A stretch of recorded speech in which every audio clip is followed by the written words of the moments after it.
Three idiots are up a creek and it's filled with shit. Oh. Well, welcome back to another unfortunate case of movie soulmates. My name's SoulKeever. And I'm Astrid.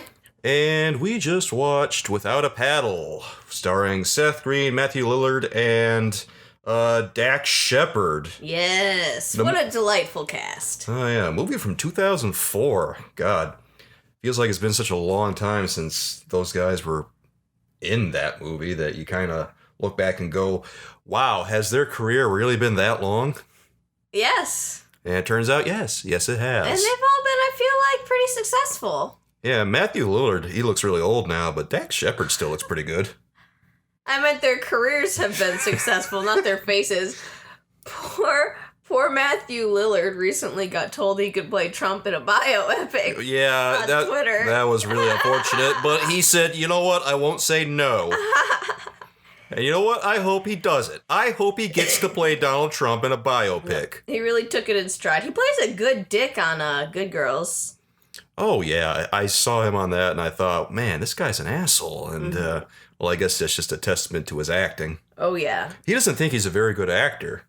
Really? No, he doesn't think he's a good actor at all. He just said, I'm not that great, and even though people were giving him all kinds of praise. The guy with a range from the dick on Good Girls to the absolute sweetheart that is Shaggy to the strange goth roommate on Senseless doesn't think he's very good?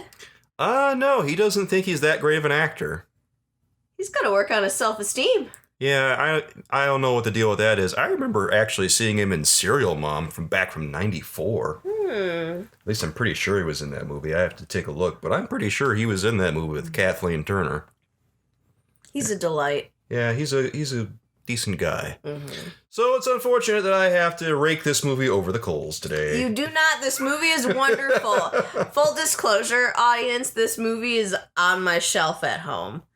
My family loves this movie. It is a classic. It's right up there with the classic Adam Sandler's. God damn. Every movie that shit people think is a classic. Like, we reviewed Dutch, and a bunch of people are up in arms that we called it shit because they think it's a classic. How dare you compare this movie to Dutch? It's about the same level of quality. Where's the child abuse in this one? I'm not saying there's child abuse. I'm just saying it's about the same quality movie. I still disagree. I mean, I don't hate it, but is it great? No. It's hilarious. It's hilarious. It's a bit of a stretch. Oh, come on. It's mildly amusing. It's a funny movie, and we're gonna prove it. Okay, fine. So, I don't know what I expected before I saw this one. We first watched it a few years ago. And I think that what I really expected was just what I got. Three losers who got themselves lost in the forest. So, I guess on that point, this movie nailed my expectations. This movie was much cruder than I expected when I first saw it. Because I would have first saw it back when it first came out, and I wasn't super familiar with some of these actors' work. And it was very lowbrow, and I loved it. It was hilarious. But we all know I like redneck fucking trash. I honestly expected better from Seth Green after he appeared in Austin Powers and stuff. See, that's where I would have known him from. Well, you think Austin Powers is better than this? Yes. Austin Powers is a better movie than Without a Paddle. It's like parallel with this one. Austin Powers and Austin Powers, The Spy Who Shagged Me, are both better than this movie. They're like equals. They're like blood brothers, these movies. Equals my aching ass. I mean, I'm not saying the second Without a Paddle is on the same caliber as like The Spy Who Shagged Me. Yeah, by the way, they made a direct-to-DVD sequel to this movie in like 2009 called Without a Paddle, Nature's Calling. I don't even know who the hell is in that one. Who is in it? No one I've ever heard of. It's just a bunch of nobodies. Gotta get that coin. Oliver James, Christopher Turner, Christopher with a K, Turner. Who the hell are these people? I've never heard of them. Okay, looks like the connection is Earthchild. Oh, God. Earthchild being the tree that we'll talk about. Oh, God. Should we talk about the Oh, I haven't said what I thought it was going to be. When I saw it back in 2004, no, I did. And I just thought it was going to be classier than it was. And then I discovered the joy of it not being that way. Yeah.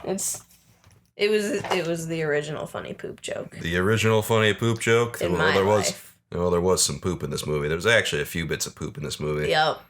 So for that, I have to give it credit. Credit where credit is due. Credit where credit is due. It laid the poop on, and I got some poop. Mm-hmm. It's just not a funny movie without poop. Well, it delivered poop in spades. Yes, obviously, in multiple areas. Jesus Christ, this movie. Well, I guess we can talk about the first, one of the first things that really happened in the movie, where it's like right after they got lost and they decided they're going to go traveling down the river or wherever it is, because Dax Shepard's character, what the hell is his name? Tom. Yeah. And got Tom and Jerry and Dan. Yeah, Tom and Jerry. Ha ha ha. Very funny. Matthew Lillard is Jerry and Seth Green is Dan. Yes. And then there was a friend who died at the beginning of the movie. Billy, who I thought was played by Jerry O'Connell, I think his name is. I don't know. He was kind of a fixture in like late 90s, early 2000s types of comedies. And was it him? No, it was not. It was... Who played Billy? Anthony Starr, yeah. Sir barely appearing in this film. Yes, exactly. Yeah, Dan is the smallest of them because he's played by Seth Green, and Seth Green is like 5'3" or something. Yeah, he's going to be the smallest man in most rooms, and at some point, you just make your peace with that. Right. And next to Dax Shepard and Matthew Lillard, who are both pretty tall dudes, he looks minuscule. Mm-hmm. So he's taking the brunt of most of the physical comedy of the movie because he's so tiny. Anyway, a bear comes into their campground while they're trying to put out camp for the night. And then the bear kind of just goes all over Dan. Yeah. And I think he was the natural choice for that. Because like you said, he's small, he's pale, and his character's the doctor, so he's like nerdy. He's not used to being outdoors. The bear comes up to him, sniffs his butt, as animals do, and decides that Dan is her coupling. And she picks him up and carries him off to her nest. And I about die laughing when the bear walks him off screen, and you just hear him go, "Help me!" And the two friends look at each other like, oh shit. Eventually, Dan gets out of there. The two guys are absolutely useless trying to get him out of this situation with the bears. The guy just follow him along and watch. They watch with some amusement that their friend is getting like mothered by a bear who wants. They even instruct him to eat a slab of raw fucking roadkill or some shit. They're cheerleading him.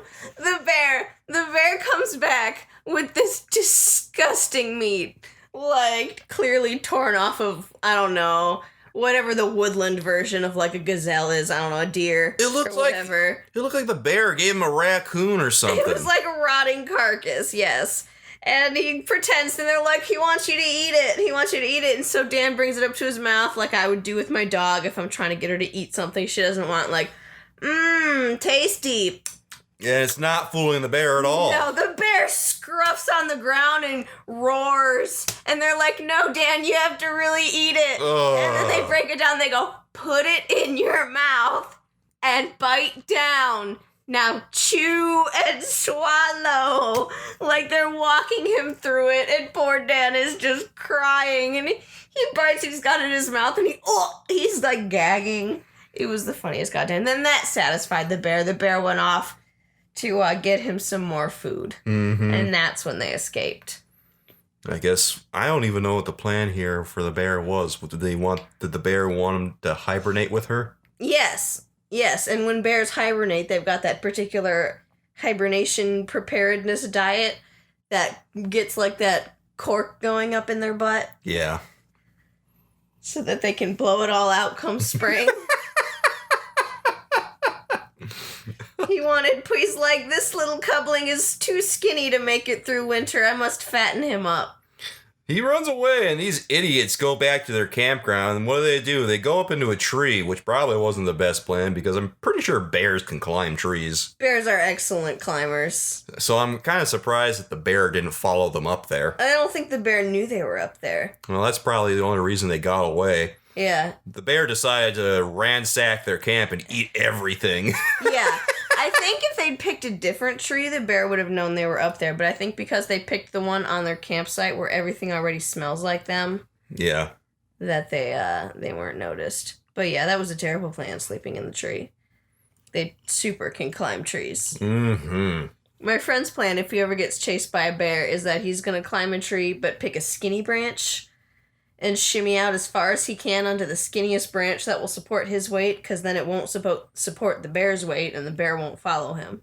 Is he sure about that?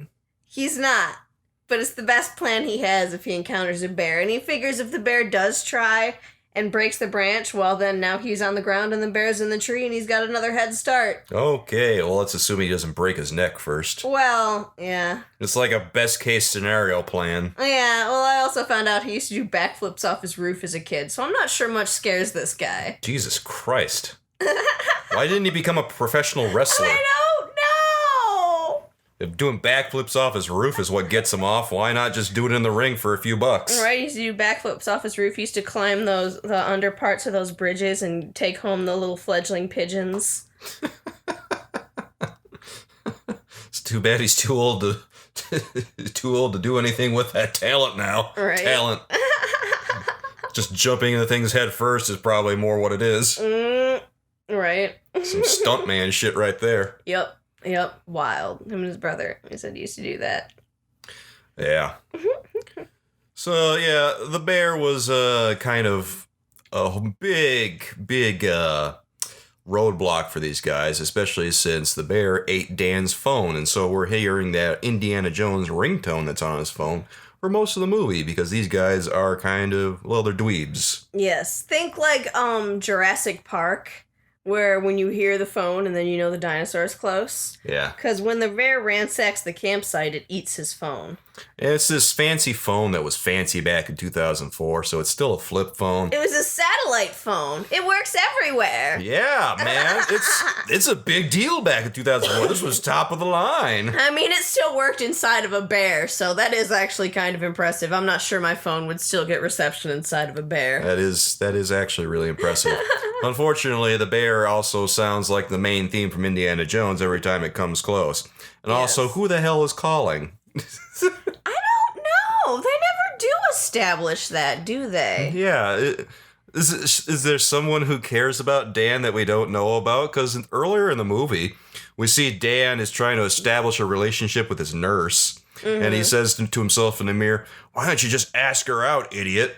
Right? Which, in today's world, probably wouldn't go over well. Well, you probably shouldn't ask out your staff. No, asking out your staff is a prime example of shitting where you eat. Yes. Everyone knows that's not the best plan. Yeah, but, like, you could ask out a nurse. Yeah, go nuts. Like, for you. Just cruise for nurses over at the hospital, man. Right? Like, you'll be fine. You'll be fine. Just walk right in and say, "Hey, I'm a family doctor. Who wants to go out?" Right? I'm sure someone will flock to you. Yeah, some people are shallow. Doctors are single by choice. It's like models. God. It's like the stereotypical thing the opposite sex wants. How did a doctor wind up friends with these three idiots? Like, there's three daredevils. The one who died was like climbing Mount Everest and he's probably doing bumps of coke and shit. And I think he died in a parasailing accident. Oh, yeah. Yep. Of all the ways to die, he died in a parasailing And accident. I believe he did climb Everest. And he like sailed around the world or something ridiculous. Yeah, he's doing all kinds of stuff, and these other guys are just a couple of jackasses. And meanwhile, little short guy here, Dan, is the doctor. Dan Mott. Dr. Mott. Yes. I'm Dr. Mott. He even yells at his friends who are treating him like dirt. "I'm a doctor." You can't talk to me like this anymore. And then he stands up and he's like barely taller than them sitting down and goes, "I'm Dr. Mott." And they just laugh at him because he looks like a little kid. Yup. And they're like, no, you're still the same guy who just looked at us 10 minutes ago and told us that when we all took a blood oath and pricked our fingers, you smeared earwax on this paper. He absolutely did. And one of them, other guys, just retched because earwax, dude. Right? Jesus. I think that this guy just became friends with these three because he didn't have any friends, and they were just shrugging their shoulders, going, hey, we need an egghead in the group, so why not? Right? Yeah, I wonder if it was like a combination of they could tell he was going to be smart and maybe a doctor, and they wanted a friend who could stitch them up when they did stupid shit. Which turned out to be prophetic, by the way, because... Right? Dax Shepard's character, Tom, is an idiot. He gets himself shot, and he doesn't really get shot. He just gets grazed by a bullet later. That is still getting shot. It's barely getting shot. Did the bullet touch you? I guess so, yeah. Then you got shot. Oh, whatever. It wasn't maybe a through and through. It didn't leave a hole. If there's no exit wound, you didn't really get shot. Did it require stitches?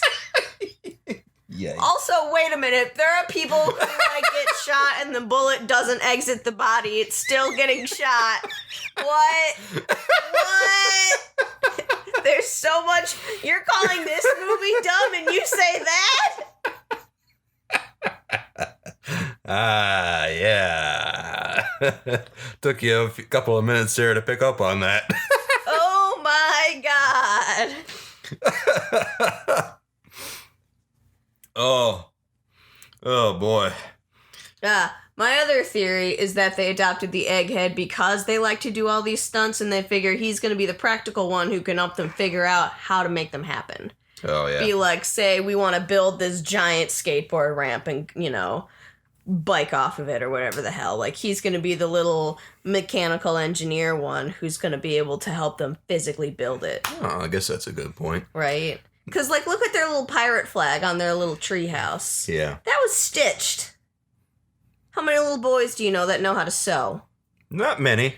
No, but the guy who grows up and stitches people, I bet you he made that. I bet you he did the dimensions for the clubhouse. I bet you he did. I bet that's why they have an egghead in their group. Well, all right. I guess that about sums that up. The smart daredevils know to have somebody smarter than them in their group.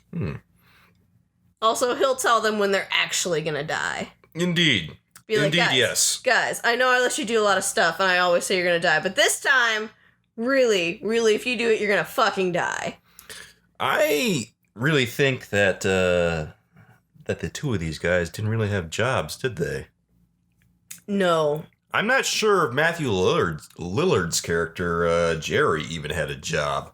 I couldn't tell. I had to look it up. I thought he was unemployed. It says he's some kind of office worker on Wikipedia. Okay. Well, you know what? It was so unmemorable that I really forgot. I think he does have a job. Yeah. I'm not sure he will when he gets back from his camping trip. That no. I'm not sure he told his boss he was taking. Oh, he barely told his girlfriend. That's all I'm saying, right? If he barely tells his girlfriend, he's probably not notifying his job that, hey, I'm going to be away for a couple of days. You might want to cover for me. Yep. And,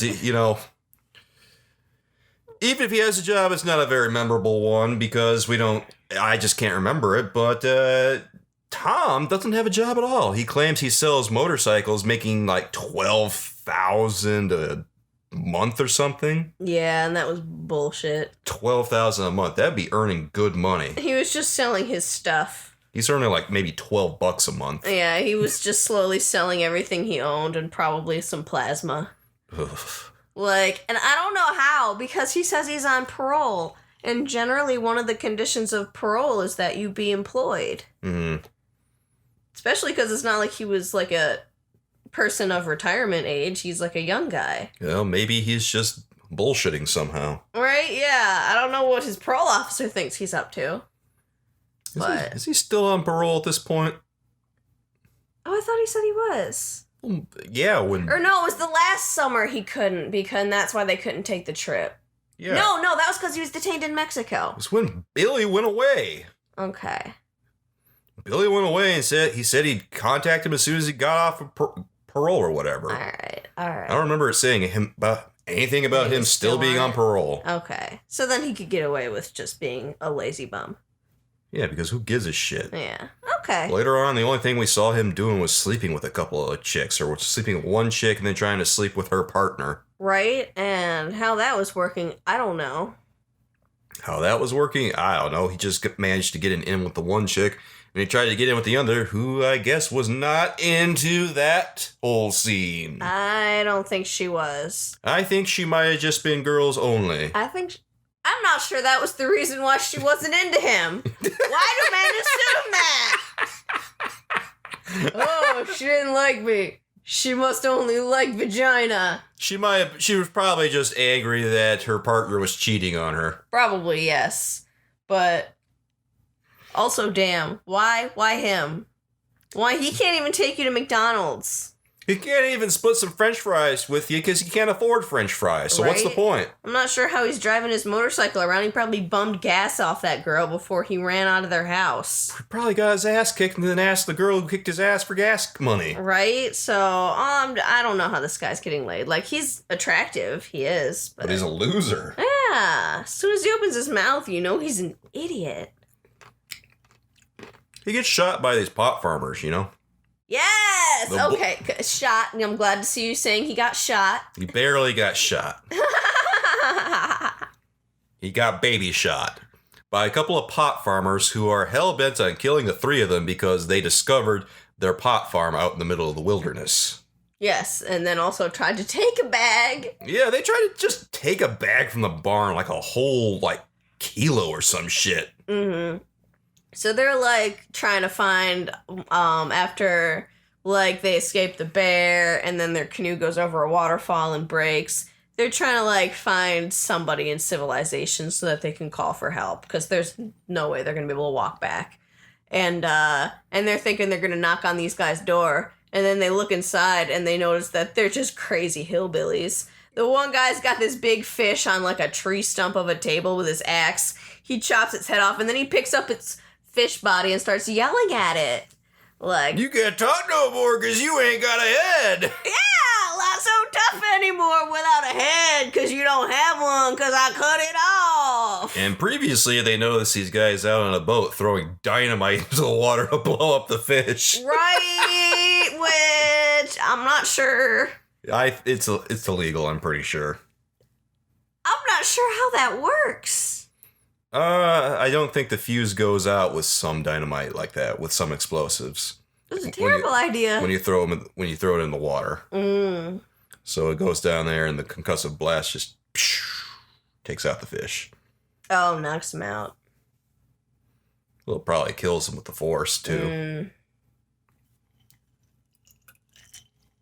So yeah, they're in this guy's barn. They try to take some weed and then they make a little too much noise, and the pot farmers hear them.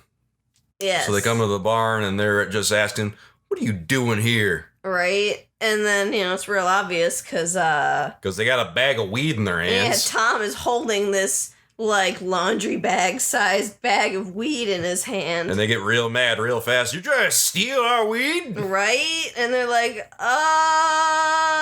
and then they just kind of run. Yeah, they run by throwing Dan through the wall. Well, he was the smallest one.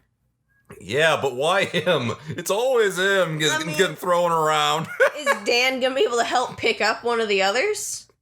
Well, they might as all run against the wall. Dan is the practical choice. All right, well, we'll throw Dan against the wall and we'll call it good then. They probably should have given Dan something.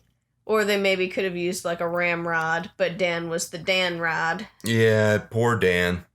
So, they get chased through the field. For some reason, it just sets off all these flares that are all around the field. Warning flares. Warning flares. For thieves. Thieves. It turns out to be an incredibly bad idea because the flares cause all the weed crop to burn up. Oh, yes, because Elwood, who's a dumbass, he set them up too close to the crop. Oops. So, much like on the 4th of July, when y'all don't pay attention to where you shoot off your fireworks and they land on someone's roof, these guys didn't pay attention to where they set up their flares and they landed on their crop. And their entire livelihood literally went up in flames. Yup. And then, and they had these Rottweilers, these guard dogs to help chase them down, right? Because they're dumb and slow themselves. Mm-hmm. But because their whole pot farm is burning, these dogs just get real stoned and stop chasing them. The dogs and these three idiots here got hot box in the middle of the field. Right? But, like, the dogs were hilarious. They're just, like, lying on their backs. They're looking at the stars. They're seeing dog constellations. Because what do dogs think about when they're high? Other dogs. Probably bones. Probably bones. Treats. Yes. Walks. Maybe they're humans. Maybe not these dogs, though. No, these dogs probably just think about human meat. They see a fish head in the sky.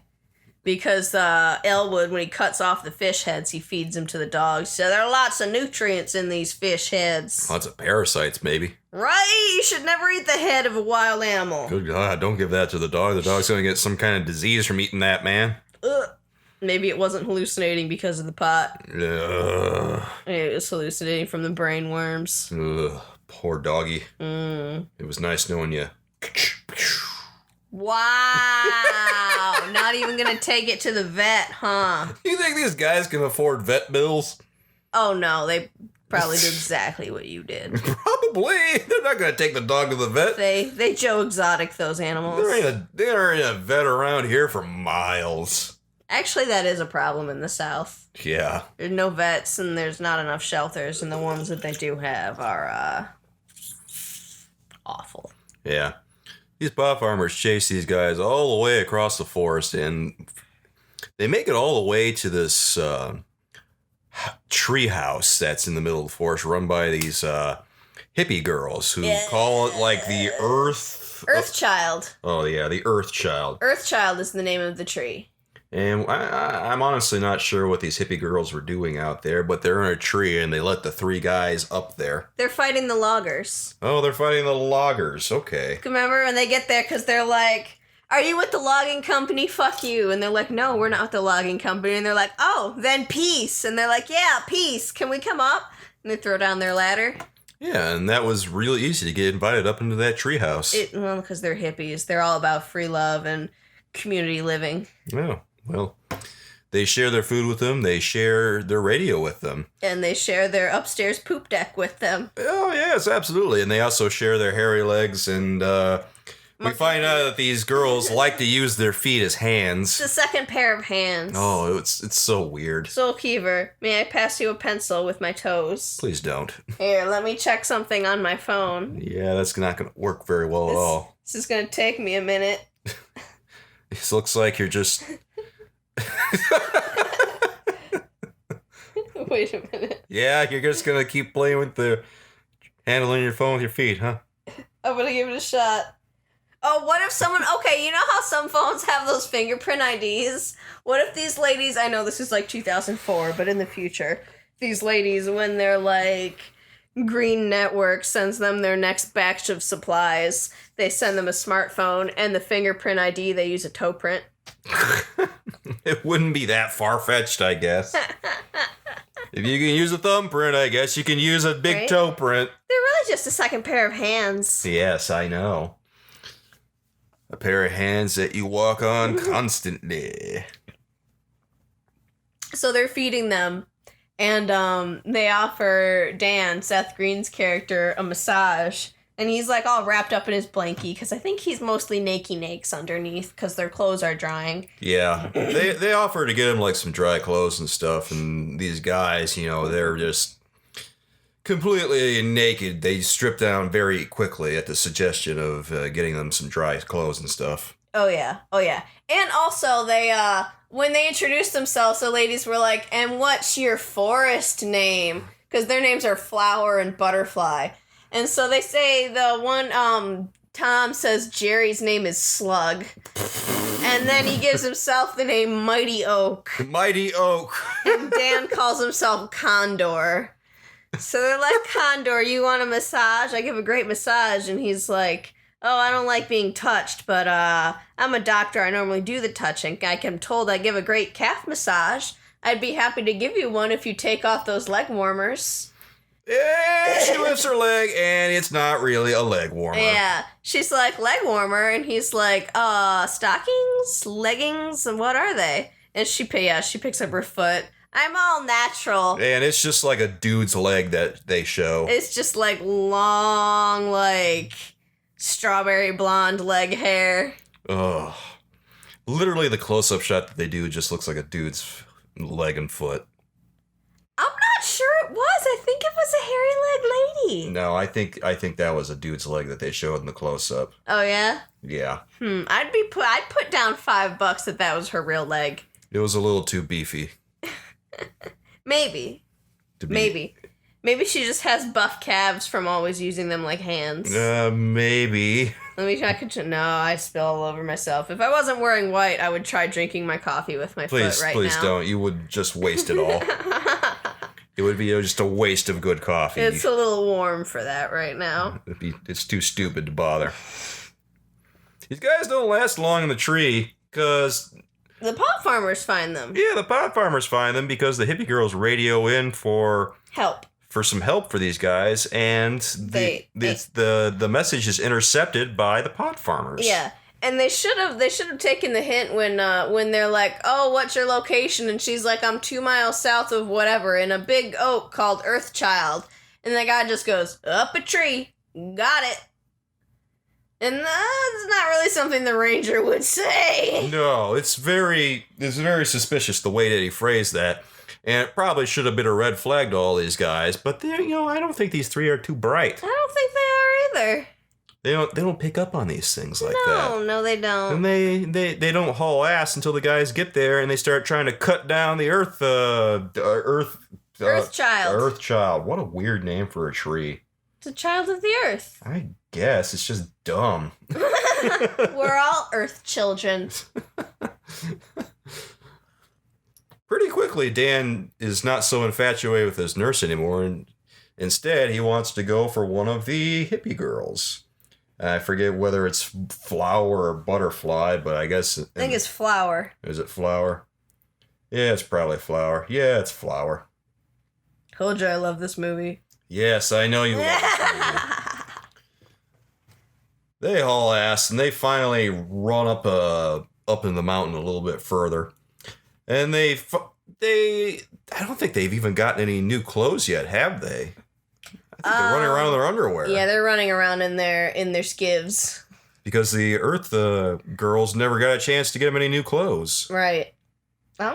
Except for Dan, I'm not sure their clothes would have fit Tom and Jerry. Oh, yeah, probably not, because it's meant for the ladies, right? Right, and also they definitely wouldn't have had shoes. No, I mean, I don't think shoes are a thing that they do at the Earthchild. No. Especially when you need... You need all four hands. Yeah, absolutely. You can't be doing 4 things at once with shoes on. That's just going to take out half the fun, I guess. Right? So these guys are huddled together naked in the rain when they finally meet a mountain man, played by Burt Reynolds, whose name is Del Knox. Yes, who was D.B. Cooper's partner, because this whole time they've been chasing D.B. Cooper's treasure. Yeah, they've been chasing D.B. Cooper's treasure, and they're horribly, horribly lost. They have no idea where they're going. Yeah. This guy takes them all the way back to his cabin. They think he's probably going to kill him or something. Yeah, but at this point, I don't know how much they care. They're pretty beat down. And the guy gives them shelter and gives them clothes that are about 30 years out of date at this point. Oh, yeah. Because you can tell this man is a total hermit. Yeah, he's been living in this cabin just for 30 years, ever since D.B. Cooper made his daring escape off that airplane and disappeared. Yes. He looked for him for like a few months and then just gave up and moved into the cabin permanently. Right, and decided he wasn't going to come back down the mountain. And he just played the harmonica on the porch all alone. 30 years. 30 years long. Well. Detached from civilization. It's a long-ass time. That's a long time, yeah. And by now he's an old man. Well on his way out. Mm-hmm.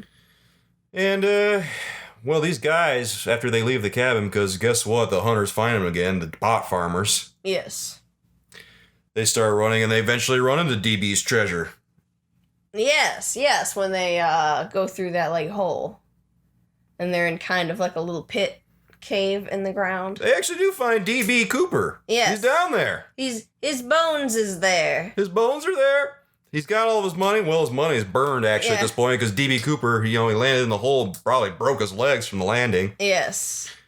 And, but he only burned half the money to stay warm, but he didn't burn his friend's half. Where the hell did the other half come from? Because it looked like they were looking in his briefcase for all the money that he stole, but they didn't find any money. So where was it?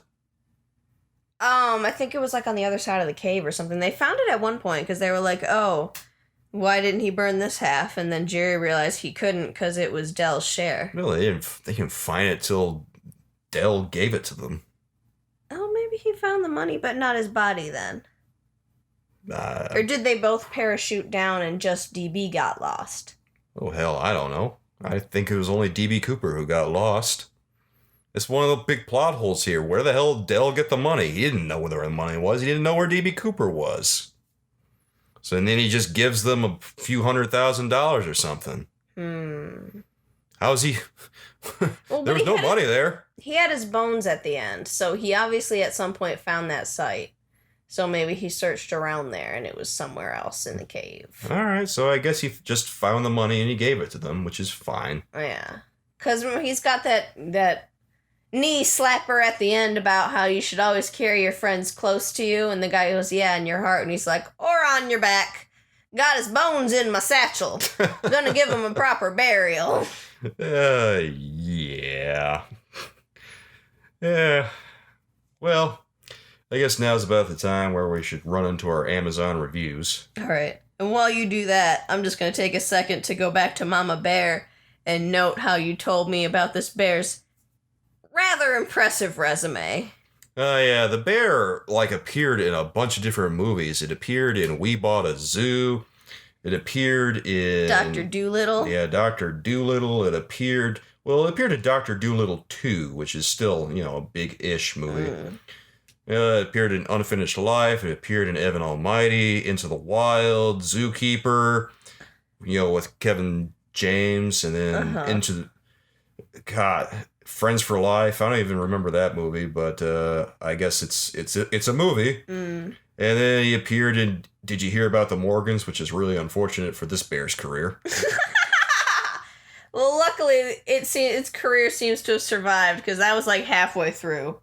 And then, it's even appeared on television shows. It appeared on CSI. It appeared on Growing Scrubs. Up Grizzly. And it's got its little co-star listed. It's bracket parenthesis appears with Honey Bump. Yeah, it appeared with Honey Bump and Evan Almighty, too. That's so cute. And Tank. It also appeared with Honey Bump in Dr. Dolittle 2. And I don't know who Tank is. I just assume it's another bear. Probably. And Bart the Bear 2, that's the bear's name, also appeared on Game of Thrones. Ah, well, that makes sense. So, pretty sterling resume this bear has got. Right? I think we need to take a second and acknowledge the bear's impressive career. Go Bart the Bear 2. You've got a resume that would outshines many actors. Yeah, a resume that would cause lesser actors to kill themselves out of depression. Jesus. And now's the point where we're going to go into our Amazon reviews. And as always, we've culled 3 5-star reviews and 3 1-star reviews. We always start with the 5-star reviews. So let's go and see what the people have to say about Without a Paddle. We're going to start with this first one called from S, who says, fantastic. If you're looking for some highbrow, artsy-fartsy movie, then you'll want to pass. Now that I've got that out of the way, make sure you pick up this movie if you have a good sense of humor. Yeah! I'm a huge fan of the 3 main characters, and this movie doesn't disappoint. It tells a great story, and it's very funny throughout. I watch it all the time. Yes! Why do you do that to yourself, man? A gentleman and a scholar. He is neither of those things. He is a slob and an idiot. Our second review comes from Doris, who says, really, really funny. Laughed like crazy. Each time I watch it, I pick up a line or two that I missed before and keep on laughing. Love the message about time. There's a dumbass message about how time just flies by if you waste it and you can't get it back, that Burt Reynolds imparts to the three idiots. Yeah. One of my favorite life lessons. Mm-hmm. As a result, try to use my time more wisely with the people I care about. I recommend this movie to everyone. Good job. And then our last 5-star review comes from Mo. Always the best. This movie never gets old. 100 times over, and I'm still in love with the humor. Classic things never die. Shut up, Mo. Hey! What would you say if I told you I wrote that review? I would say you wasted your valuable time. Oh. I didn't write it, but I 100% stand by Mo's views. You wasted your time, and you'll never get that back. This movie was well spent money. And let's hear what the dissenting opinions have to say now. Oh, we should skip those. No, we're going to hear the 1-star reviews. The first one is from Kirk, and he says, without a director or a script. Wow! Rude. The rudeness. Well played, Kirk. This is a really bad movie. I love comedies, from the classics, Some Like It Hot, to the greats, Holy Grail, to the dumb but funny, Saving Silverman, Zoolander, The Hot Chick. Zoolander is funny. But I don't love this. Not funny. Poorly made. Totally formula. Formula? Hey! When the characters are as fake as comic strip characters, you're in trouble. When the audience can predict everything that happens next, you're in big trouble. And when you're 25 minutes into a comedy and you've only laughed twice, you're in huge trouble. Wow, no sense of humor there. Our second review comes from Peter, who says, unworthy of even a pity viewing. Wow! These people are so harsh! Alternate title: 3 white bread clowns with zero comedic acumen and no charisma go up the river. Oh my god, can we make white bread clowns a thing? Guillotine the 3 protagonists. Keep Burt Reynolds and the bad sheriff.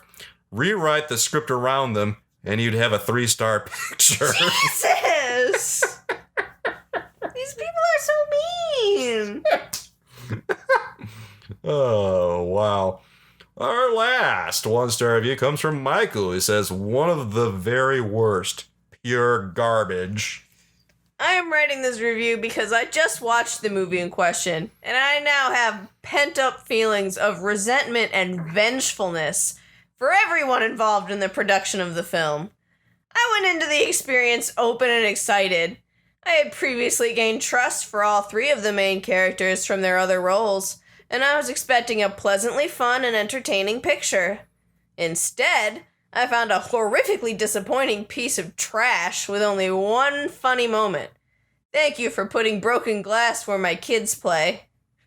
That was a good line. Yeah, what happens with that one is like as they're about to go into the river on their canoe, Matthew Lillard's character Jerry breaks a beer bottle on the side of the canoe and gets, it sprinkles glass all into the river. And he's christening their ship. Yeah, he's christening their ship, and the Native American guide who gives them the supplies looks at them and he's real pissed and says, Thanks for breaking glass where my kids play. Yeah.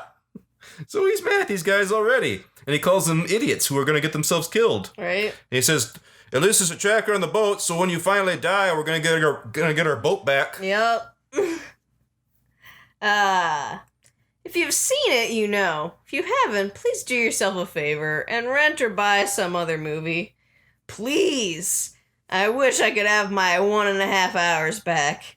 Consider yourself warned. And then he signs it, Michael. P.S. I still like Burt Reynolds, a.k.a. Malone. Okay, so we know this guy is over 50 because he signed in under Michael and he still signed it Michael. Yep. He's like the captain on Brooklyn Nine-Nine who always signs his texts. Reviews from Amazon.com, everyone. That was so hard. Thank you for all your contributions. This movie got rightfully raked over the coals. Yes. This poor movie. It deserved so much better. So... You guys don't understand fine humor. What did we learn from this movie, do you think? Oh, we learned don't let a bear eat your map. I learned that if a bear eats my phone, I should just wait for it to take a shit. Yes. Also, if a bear tries to give you some meat, you should probably actually eat it. Yes, otherwise it will eat your face instead. Yes, and that's never pleasant. I learned never to set up a flare too close to a houseplant. Oh, yes, that's what we're calling it. We're calling that a houseplant. I mean, it might as well be. I just think it's humorous that, you know, these guys are hunting down these three idiots because of a bunch of marijuana. Like the most innocuous drug in the world. Yup. Probably, if it wasn't illegal, they wouldn't be so scared that they might report it. Yeah, no shit. And then I think in the end, they were just pissed. I mean, like, I think they were going to kill him anyway, but then once they burned down their field, they were really pissed. Oh, yeah, they were super pissed because, well, even if it hadn't been illegal, they still burned down their livelihood. Yep. And they stole... They tried to steal at least the entire, like, how much weed was that? Like 4 pounds? I'm gonna say, yeah, it was like a good 4 or 5 pound bag. It was like a big bag. It was a lot of weed. It was like a Best Buy TV box. You know that this guy, Tom, was planning on selling that shit. Oh, yeah. He was gonna smoke some and then he was gonna sell most. There's no way he wasn't gonna, like, just sell all that. Oh, yeah. I don't know how he thought he was just gonna hike on back to town with that big bag of weed. With a very conspicuous square in his torso. All right. Yeah, good luck with that, Tom. Well, then again, Dell was walking around at the end of the movie with just a big bag full of bones. Yeah, but it was in a backpack, so it looked like a little bit more natural than carrying around a big rectangle underneath your shirt.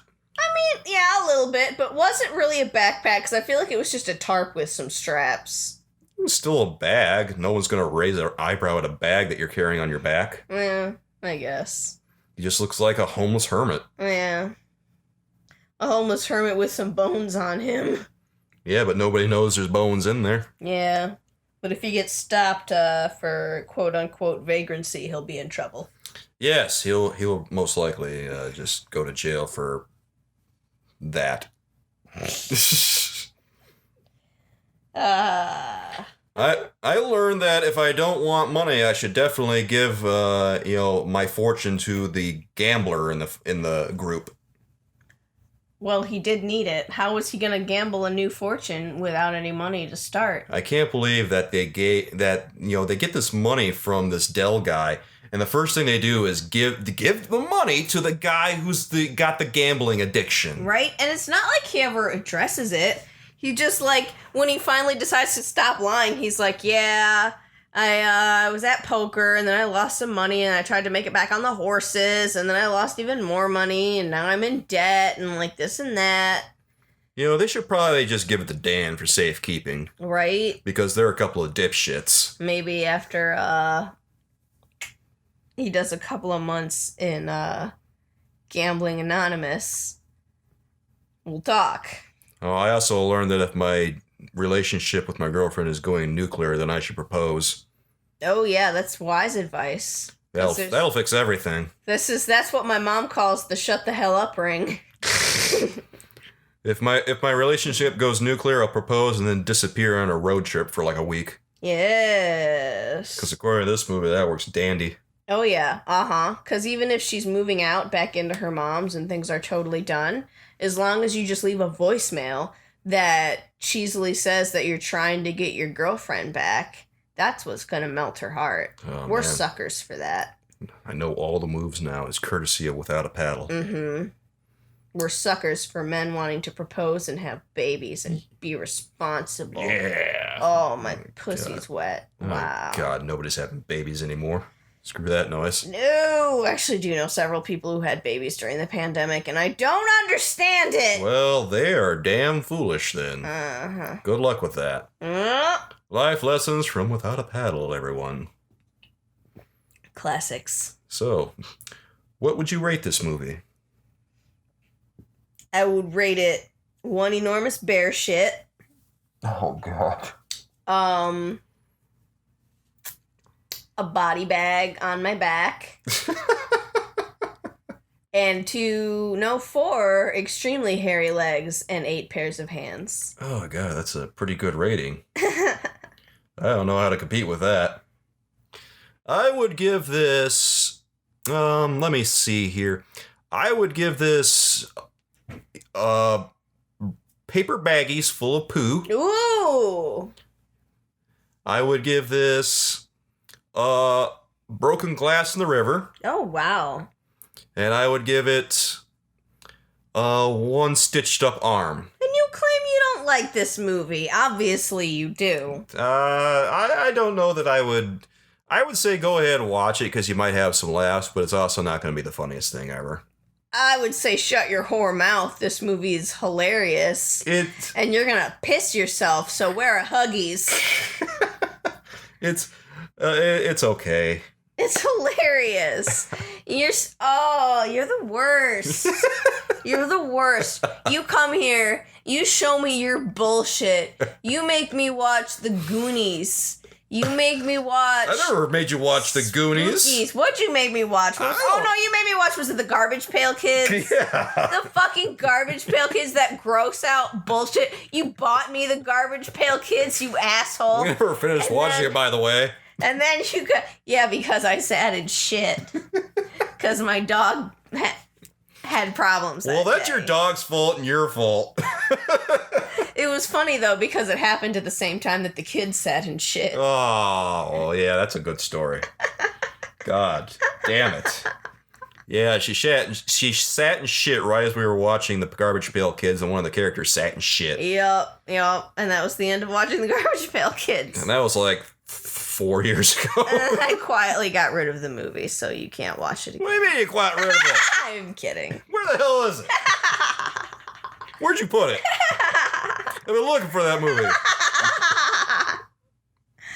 No, I still have it, unfortunately. Can't stop me from streaming. Right? Anyway, you come here, you show me that crap, and then you insult without a paddle? Yeah, without a paddle's okay.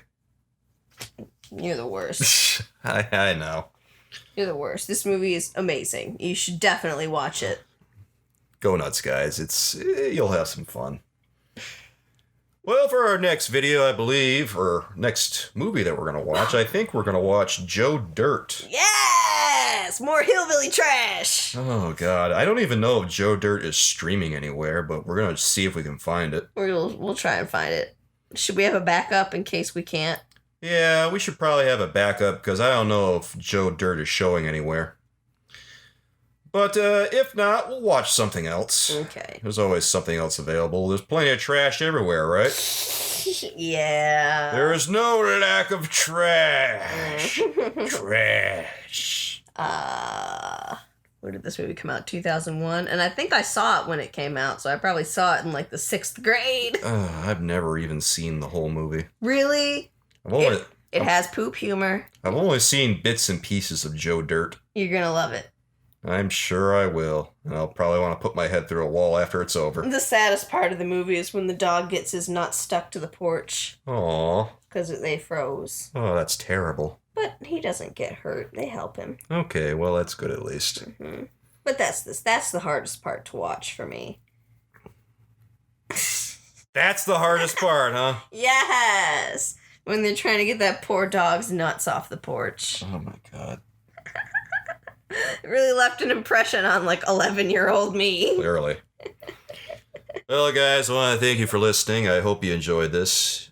Be sure that you check out our Unfortunate Case of Movie YouTube page. You can find us. Our page is called An Unfortunate Case of Movie, of course. Yes. We currently have 1 subscriber.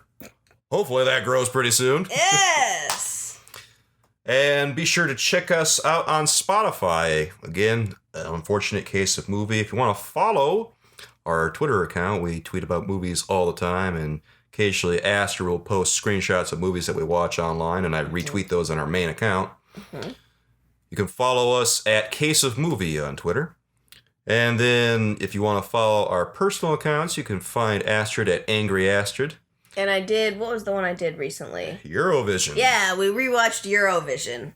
Which is not a shitty movie. It's a hilarious movie, and you should also definitely watch it. Eurovision is probably the funniest movie of 2020, right next to The Wrong Missy. Yes. More Ladies in Slapstick 2020.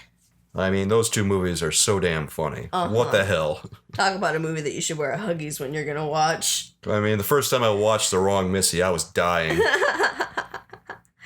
I just want my hair to get longer so I can do the Hellstar impression. No. We're going to shave your head, make sure that never happens. Oh, God. Well, you say that like it's a threat, but I shaved my head on my own before, so... Well, that's your own damn fault. Anyway, you can follow me at SoulKeever. It's my personal account, but I just, tweet about random bullshit there, so nothing too exciting if you're not interested in it. If you're only interested in our movie talk, be sure to follow our Case of Movie account, and as always, check us out on our Spotify and YouTube page. Yes. Remember, that's An Unfortunate Case of Movie. Mm-hmm. So, with that, guys, we're going to head out for now. Till next time, with love from us to you, we'll see you soon. Bye-bye. Bye.